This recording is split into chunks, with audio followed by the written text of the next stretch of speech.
இது வந்து பால் சொரா. இது 7 கிலோ இருந்து 8 கிலோ வரைக்கும் வரும். சொராவும் எறாவும் எவ்வளவு வயசு வச்சாலும் ஒன்னா ஃப்ரிட்ஜில் வச்சீங்கன்னா மேக்ஸிமம் 4-5 நாள் பொறுத்து 7 மாதம் சாப்பிடலாம். ஃப்ரிட்ஜில் கழுவாம வைக்கணும். எல்லா மீனுமே கட் பண்ணி கழுவாம வைக்கணும். சுத்தமா இருந்தா உங்களுக்கு மீன் டேஸ்ட் இருக்காது. ஆமா, ஒண்ணு போட்டா கட் பண்ணி வைக்கும் போது மசாலா போட்டு வைக்கணும். மசாலா போட்டு வைக்கணும். அப்படி மசாலா போட்டு வைக்கலன்னா நீங்க கட் பண்ணாமே அப்படியே பெருசா வச்சு அதுக்கப்புறம் எடுத்து கட் பண்ணிக்கலாம். அதாவது சமைக்கும் போது கழுவுனா போதும். நம்ம ஸ்லைஸ் பண்ண போறோம், அப்புறம் 2 நாள் வச்சு சாப்பிடணும். அப்ப என்ன பண்ணி கவர் போட்டு வச்சிருங்க. அந்த மாதிரி நம்ம ஐடியா கொடுத்துருவோம். குழந்தை பத்தவங்களுக்கு குழந்தை பால் கொடுக்க ரொம்ப விசேஷமான மீன் இது. இதுதான் வந்து ஒரிஜினல் கொடுவா. பாக்குற 2-3 வெரைட்டி இருக்கு கொடுவா வெளியே. இது வந்து ஒரிஜினல் கொடுவா. இது டூப்ளிகேட் கொடுவான்னு இருக்கு. அதையும் காட்டுறேன் நான். அது வந்து எல்லா மார்க்கெட்லயுமே அதான் கொடுவான்னு சொல்லுவாங்க. டேஸ்ட் நம்ம ரெண்டும் ஒண்ணா தான் இருக்கும். இது எப்படி ஒரிஜினல் கொடுவா? மூஞ்சி சப்பையா இருக்கும். இது சப்ப மூஞ்சி. ஆமா, இது சப்பையா இருக்கும். நாம சொல்ற மீன் வந்து குண்டா இருக்கும். இது வலுவலுன்னு தான். வலுவலு இல்ல, புது மீன். அப்படியே பாருங்க. தெரியுங்களா? அப்படியே பாத்தீங்களா?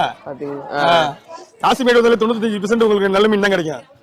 அதனால நீங்க தைரியமா வாங்கலாம். சீலா மீன் ஒண்ணு ஒரு வெரைட்டி. இது நம்ம ஊர்ல சீலா சொல்லுவாங்க, வெளியில ஊலி சொல்லுவாங்க, கன்னியாகுமரி தூத்துக்குடி சைடுல ஊலி சொல்லுவாங்க. இதுதான் வந்து நல்லா பேர் சாப்பிடுவாங்க. கிழங்கா மீன் சொல்லுவாங்க. இதுதான் ஒரிஜினல் கிழங்கா, கோல்டு கலர்ல வரும். இப்ப நிறைய பேருக்கு சொல்ல வேண்டிய விஷயமே இதுதான். நீங்க வாங்கிட்டு வந்துடுறாங்க, இவ்வளவு பிசு வராங்க. இவ்வளவு பிசு தான் வராது கிழங்கா மீன். இவ்வளவு காத்து பாத்தீங்களா, இவ்வளவு பிசு வரும்.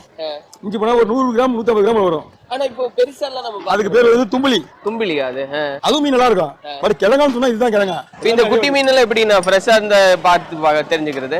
எல்லாமே கண்ணுதான். வாங்க நம்ம அப்படியே உள்ள போயிட்டு மீன் ஏலம் இடத்துல பார்க்கலாம்.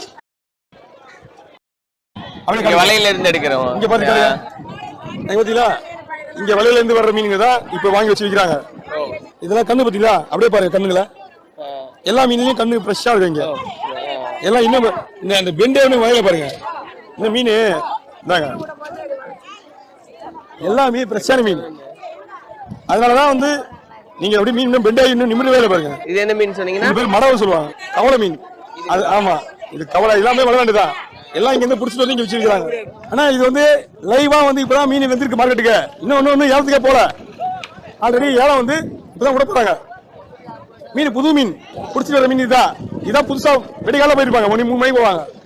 3 மணிக்கு போயிட்டு இப்பதான் வந்து ஏலத்துக்கு வந்துடும். இது வந்து 1 மணி வரைக்கும் இந்த மீன் வந்துட்டே இருப்பாங்க எல்லாருமே. அதுக்குள்ள இந்த மீன் காயிடும்.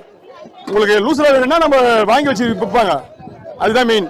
இன்னைக்கு ரேட் வந்து மொத்தமா எடுத்தா விலை கம்மியா போகுது. மொத்தமே ஒரு கூட 3000 தான் போயிட்டு இருக்கு. ஒரு கூடையே 3000 தான் போயிட்டு இருக்கு. நம்ம ஹோல்சேல வாங்கினா கொஞ்சம் இது நார்மல் ரேட்டா? Normal rate. இது வந்து வியாபாரிங்க கைக்கு போனா இன்னும் விலை போகும். அது வந்து அந்த மீன் வந்து கவலை மீன் சொல்லுவாங்க. கவலை மீன். அந்த மீன் வந்து மேக்சிமம் பாத்தீங்கன்னா ஒண்ணு எடுக்க முடியாது. ஒண்ணு எடுக்க முடியாது. அது வந்து இப்படி ஒதுறினாதான் கொட்டும். இதெல்லாம் வந்து வலைய மாட்டிச்சுன்னா நம்ம பேத்துக்கலாம். அது வந்து வலைய மாட்டிச்சா பேத்துனா தலை உடைஞ்சிடும்.